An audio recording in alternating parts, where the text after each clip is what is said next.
My relatives laughed at me for being poor, unaware I was covering their expenses. You'll never amount to anything. My aunt chuckled while they celebrated behind my back. I remained silent. Until today. They wished they hadn't. My name is Alex, and I'm 29 years old. I live in a modest apartment in the heart of a bustling city where the cacophony of life drowns out the silence of my own thoughts. My family, a loud and boisterous bunch, has always been the center of my life, albeit not in the way one might expect. There's my father, Richard, a retired mechanic with a penchant for old cars and even older grudges. He's the kind of man who can tell you the make and model of any car just by the sound of its engine, but ask him about his feelings, and you'll get a grunt and a shift in his seat. My mother, Susan, is always cooking up a storm in the kitchen, her way of showing love. Her culinary creations are legendary, but they come with a side of unsolicited advice, served hot and heavy. Then there's my sister, Emily, a real estate agent with a sharp tongue and sharper heels. She's the epitome of success in the eyes of our family, her achievements paraded like trophies at every gathering. And let's not forget Aunt Linda, the family's self-appointed matriarch. She's never missed an opportunity to remind me of my supposed failures, her words dripping with a sweetness that's more vinegar than honey. Every Sunday, we gather at Aunt Linda's for dinner. It's a tradition that's as comforting as it is suffocating. The house smells of roast chicken and disapproval, a scent that's uniquely Aunt Linda's. Today, like every other Sunday, I'm sitting at the end of the table, the failure of the family as they see it. They laugh, they toast, and they mock, all while I sit quietly, my mind elsewhere. The conversation flows like a well-rehearsed play. Emily brags about her latest sale, a penthouse with views that could make even the most jaded soul feel something. My father interjects with tales of his youth, his voice booming over the clatter of cutlery. Aunt Linda, with her piercing gaze, turns to me, her voice a mix of pity and scorn. "And what about you, Alex? Still working on that new project of yours?" I nod, my smile tight, my words measured. "Yes, Aunt Linda, still working on it." But what they don't know, what they can't possibly fathom is that today everything changes. Today, the quiet one at the end of the table, the one they've all but written off, holds a secret that could shake the very foundation of our family dynamics. Today, I'm not just the observer, I'm the catalyst. As the laughter and the clinking of glasses continue, I feel the weight of my decision, the anticipation of what's to come. The air is thick with the usual familial tension, but beneath it, there's an undercurrent of something new, something electric. And as Aunt Linda raises her glass for yet another toast, her eyes fixed on me with condescension. To Alex, who's still trying to find his way in the world, bless his heart. The room erupts in laughter, and I force a smile, my eyes scanning the familiar faces. My father's face is flushed from the wine, his laughter a bit too loud, a bit too forced. My mother's eyes are kind but distant, lost in her own world of culinary, creation and familial duty. And Emily, her smirk as sharp as her words, revels in the moment, her eyes gleaming with a mix of amusement and disdain. I remember the day I started my secret. It was 5 years ago when I landed a lucrative job in tech, a field none of them understood or cared about. I decided then to help my family, but not in a way they would notice. I began paying their bills, their mortgages, their car loans, all, under the guise of anonymous benefactors or clerical errors. It was my way of giving back, of showing them I was more than the sum of their low expectations. Each month I watched as their financial burdens eased, their lives unknowingly improved by my silent contributions. Aunt Linda's house got a new roof. My father's old truck was replaced with a new one, and Emily's real estate business thrived without the looming threat of debt. They never questioned the sudden strokes of luck, attributing it to fate or divine intervention. But tonight, I'm done playing the silent benefactor. The weight of my secret has grown too heavy, the charade too exhausting. As Aunt Linda's toast lingers in the air, I feel a surge of resolve. I'm ready to reveal the truth, to show them that the failure at the end of the table has been their guardian angel in disguise. The room continues to buzz with conversation, oblivious to the storm brewing within me. My heart races, not from fear, but from the anticipation of their reactions. Will they be shocked? Grateful? Or will they dismiss it as another of my impractical endeavors? As the dinner progresses, I catch snippets of their discussions. Emily talks about her latest client, a high-profile tech mogul, ironically, someone I might know from my own circles. My father, now on his third glass of wine, starts reminiscing about the good old days when men were men and cars were simple. My mother, ever the peacemaker, tries to steer the conversation towards more neutral topics, like the weather or the upcoming family reunion. But my mind isn't on these trivialities. I'm planning my moment, the perfect pause in the conversation where I can drop my bombshell. I watch as Aunt Linda, with her usual flair for drama, begins another story about her youth, her voice rising and falling like the tide. And then it happens. There's a lull, a brief silence where all eyes are on her, waiting for her next words. I seize it, my voice cutting through the quiet. Actually, Aunt Linda, there's something I need to tell everyone. The room falls silent, the usual chatter, replaced by a palpable tension. Aunt Linda's eyes narrow, her smile faltering as she senses the shift in the atmosphere. "What is it, Alex?" she asks, her voice now tinged with curiosity rather than condescension. I stand up, my chair scraping back against the wooden floor, the sound echoing in the sudden quiet. "For years," I begin, my voice steady, "I've listened to your stories, your jests, your judgments. But there's something none of you know." I pause, letting the weight of my words sink in. Aunt Linda, ever the one to fill silence, starts, "Alex, what are you—" I cut her off, my resolve firm. "I've been paying for everything. The electricity, the water, the mortgage payments, all of it. I've been your silent benefactor, your guardian angel, if you will." The room erupts. My father's face turns from flushed to pale, his eyes wide with disbelief. "You? But how?"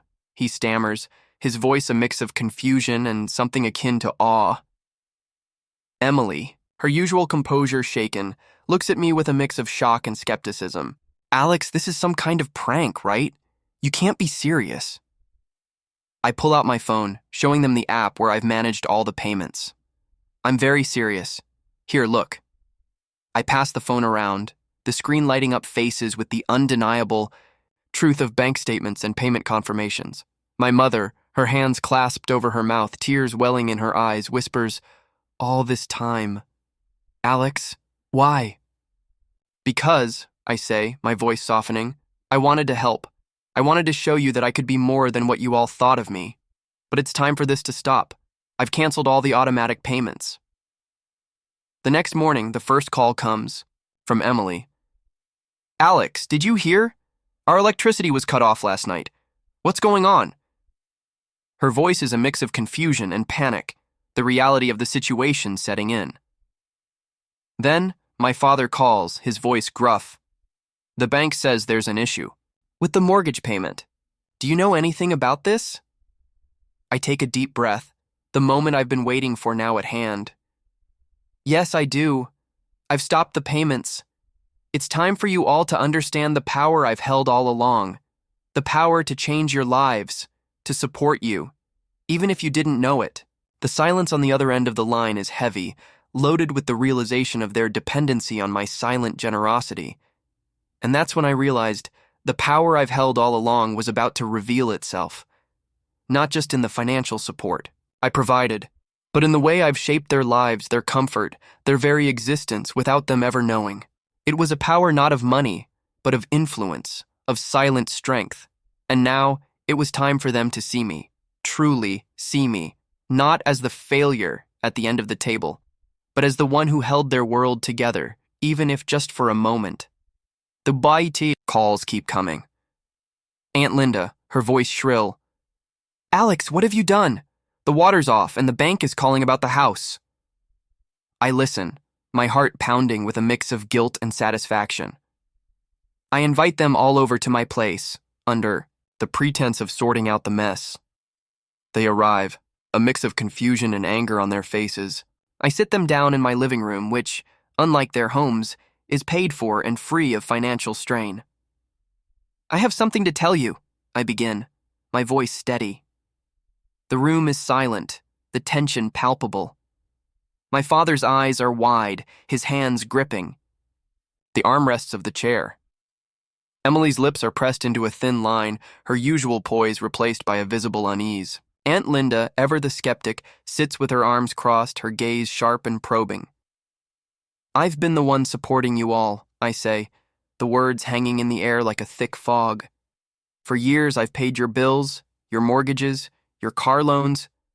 I've been your guardian angel, your silent benefactor." The room erupts into a cacophony of disbelief and questions. My father's voice rises above the rest. "You? But why, Alex? Why keep this from us?" "Because," I reply, my voice calm yet firm, "I wanted to prove something, not just to you, but to myself. I wanted to show that I could be more than what you all thought of me, that I could make a difference even if you didn't see it." Emily's skepticism breaks through. "This doesn't make sense, Alex. You've always been the one we've always seen you as the one who needed help, not the other way around." I nod, understanding the irony. "Exactly. And that's why I did it. I wanted to change the narrative, to shift the power dynamics in this family. But now, I've stopped the payments. It's time for you to understand the reality of your financial situation, to see the world without my silent support." Aunt Linda, her voice now softer, almost reflective, asks, "So all this time you've been carrying this burden alone?" "Yes," I confirm, feeling the weight lift slightly as I speak the truth. "And it's been exhausting, but it's also been enlightening. I've seen how each of you lives, how you've taken your comforts for granted, how you've judged me without knowing the full story." The room falls into a contemplative silence. My mother, who has been quiet, finally speaks, her voice trembling. "Alex, we didn't know. We didn't see. We're sorry." I look at her, seeing the genuine regret in her eyes, and I feel a pang of sadness for the years of misunderstanding. "I know, Mom, and I forgive you. But now we need to move forward, together, as a family, but with honesty and openness." The atmosphere shifts from confrontation to a tentative understanding. They begin to see me not as the failure at the end of the table, but as someone who has held their world together in ways they never imagined. As they digest this revelation, I continue. "I've learned a lot about myself, about all of us, through this. I've learned about resilience, about the quiet strength that comes from helping without recognition. But now, I need you to stand on your own, to appreciate what you have, and to understand the value of what I've done." The conversation turns from shock to reflection. They start discussing their own lives, their own dependencies, and slowly, a new respect begins to form. They see me, truly see me, not just as Alex, the overlooked one, but as someone who has shaped their lives in profound ways. And as they leave, the air is lighter, the burden of my secret no longer mine alone to bear. I realize that by revealing the truth, I've not only changed their perception of me, but also set the stage for a new chapter in our family's story. A chapter where we might all find a new way to connect, to support each other, not just in times of need, but in times of plenty as well. As they leave, I feel a mix of relief and anticipation. I've set the stage for a new chapter in our family's story, one where we might all find a new way to connect, to support each other. But the real question remains: will they ever understand the power I've wielded in silence? The days following the revelation are filled with a whirlwind of emotions. My family, once so sure of their roles and positions within the family dynamic, now finds themselves reevaluating everything. Emily, always the sharp one, starts to look at me with a newfound respect, her eyes less critical, more curious. My father, who had always seen me as the one needing guidance, now sees me as someone who has been guiding them all along. And Aunt Linda, the matriarch, her usual confidence shaken, begins to reflect on her judgments. The financial strain hits them hard, but it's not just about the money. It's about the realization of their dependency, the comfort they took for granted, and the silent strength I've provided. They start calling more often, not just for help, but to talk, to understand. One evening, Emily comes over, her usual sharpness replaced by a vulnerability I've never seen before. "Alex," she starts, her voice softer, "I've been thinking about what you said, about how we've all taken you for granted. I'm sorry." I look at her, seeing the sincerity in her eyes. "Thank you, Emily, but it's not just about apologies. It's about moving forward, understanding each other better." She nods, a tear escaping her eye. "I know, and I want to change. I want us to change. You've shown us that there's more to you than we ever gave credit for. You've been our rock, even if we didn't see it." The next day, my father calls, his voice less gruff, more reflective. "Son, I've been talking with your mother. We've been blind, haven't we? You've been carrying this load alone, and we've been less than supportive." "It's okay, Dad," I say, feeling a warmth spread through me. "I did it because I love you all. But now, it's time for us to share the load, to be a family in every sense." Aunt Linda, ever the last to change her ways, comes over one afternoon. Her usual commanding presence is subdued. "Alex," she says, her voice lacking its usual edge, "I've been thinking a lot about what you've done. It's humbling. I've misjudged you, and for that, I am truly sorry." I take her hand, feeling the years of tension begin to dissolve. "Aunt Linda, we all make mistakes. What matters is how we move forward, together." The weeks pass, and with each conversation, each shared meal, the family dynamic shifts. They start to see me not just as Alex, the overlooked one, but as someone who has shaped their lives in profound ways. They begin to appreciate the silent strength I've shown, the sacrifices I've made. And as I watch them, I realize that the power I've wielded was never just about the financial support. It was about the influence, the silent strength, the ability to change their lives, to support them, even if they didn't know it. Now, they do. And with this understanding, we can all move forward, not just as a family, but as equals, as partners in each other's lives. The real question remains, will they ever fully understand the depth of what I've done, the silent power I've held? Only time will tell, but for now, I've set the stage for a new beginning, one where we might all find a new way to connect, to support each other, not just in times of need, but in times of plenty as well. And that, perhaps, is the greatest power of all. In the days that followed, the family dynamics shifted dramatically. Aunt Linda, once the loudest voice at the table, now spoke in hushed tones, her pride wounded by the revelation of my secret. My father, after a long talk, admitted he was wrong. His pride was replaced by a grudging respect, his eyes reflecting a newfound understanding of the son he thought he knew. Emily, ever the pragmatist, began to see me in a new light. Her respect for my financial acumen grew, her sharp tongue now tempered with a hint of admiration. I sit in my apartment, the city's noise a comforting backdrop to my thoughts. I've learned that power isn't just about money, it's about the choices we make with it. My family, now aware of my contributions, begins to treat me differently, not out of necessity, but out of newfound respect. They call more often, not just for help, but to understand, to connect in ways we never did before.